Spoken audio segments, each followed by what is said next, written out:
বুদ্ধিমান হরিণ এবং চতুর শিয়াল।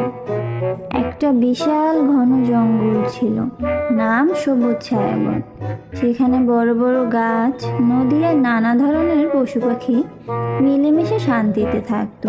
কিন্তু এই জঙ্গলের ভিতরে ছিল এক অদ্ভুত চরিত্র, একটা চতুর শিয়াল আর এক সৎ নিরীহ হরিণ। হরিণটার নাম ছিল নীলু। সে খুব সহজ সরল, সবার সাথে ভালো ব্যবহার করত। আর শিয়াল ছিল খুব চালাক, কিন্তু তার ভিতরে ছিল লোভ আর স্বার্থ। একটা সুন্দর সকাল, সূর্যের আলো গাছের ফাঁক দিয়ে পুরো জঙ্গলকে সোনালি করে তুলেছে। পাখিরা ডাকছে, নদীর পানি টলমল করছে। নীলু হরিণ নদীর ধারে এসে পানি খাচ্ছিল। সে মনে মনে ভাবছিল, এই জঙ্গলটা কত সুন্দর, সবাই যদি শান্তিতে থাকতো। ঠিক তখনই ঝোপের আড়াল থেকে একজোড়া চোখ তাকে দেখছিল।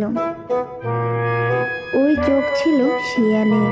সে নীলুকে দেখে মনে মনে বলল, এই হরিণটা যদি আমার ফাঁদে পড়ে, তাহলে কয়েকদিন আর খাবারের চিন্তা করতে হবে না।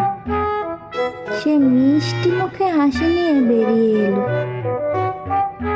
শিয়াল বলল, হে বন্ধু হরিণ, তুমি কি একা একা ঘুরছো? নীলু সরলভাবে বলল, হ্যাঁ, আমি নদীর পানি খেতে এসেছি। শিয়াল বলল, তুমি চাইলে আমি তোমাকে জঙ্গলের সুন্দর জায়গা দেখাতে পারি, সেখানে অনেক ভালো ঘাস আছে। নীলু একটু ভেবে বলল, ঠিক আছে, চলো। কিন্তু নীলুর মনে কোনো সন্দেহ ছিল না। সে জানতো না এই বন্ধু আসলে বিপদের ছায়া। তারা দুজনে জঙ্গলের গভীরে যেতে লাগলো।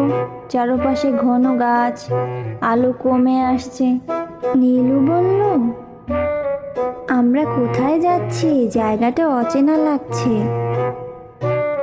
শিয়াল হেসে বলল, আর একটু গেলেই সবচেয়ে ভালো জায়গা। কিন্তু তার চোখে ছিল চালাকি।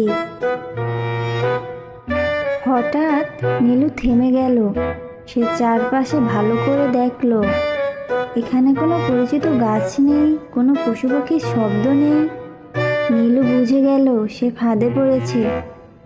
সে শান্তভাবে বলল, তুমি আমাকে কোথায় এনেছো?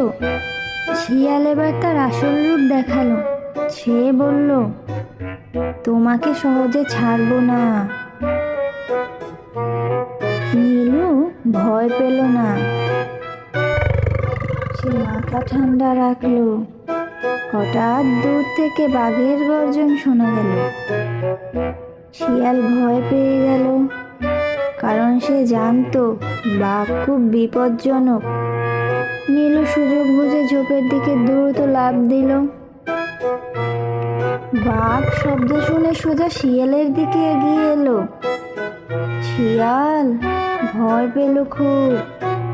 সে কি করবে ভাবতে পারছে না। হঠাৎ বাঘ তার দিকে দৌড়াতে শুরু করলো।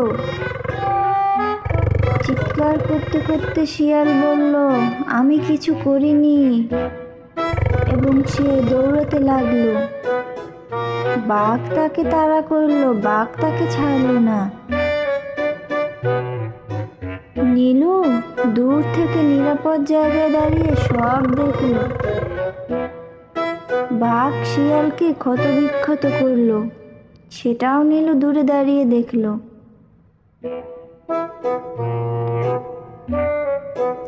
বাঘ চলে যাওয়ার পর শিয়াল আহত অবস্থায় ফিরে এলো।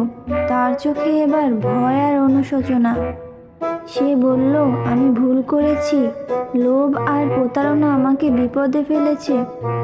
নীলু শান্তভাবে বলল, ভালো মানুষ বা পশু হতে গেলে অন্যকে ঠকানো যায় না। সেই দিন থেকে শিয়াল বদলে গেল।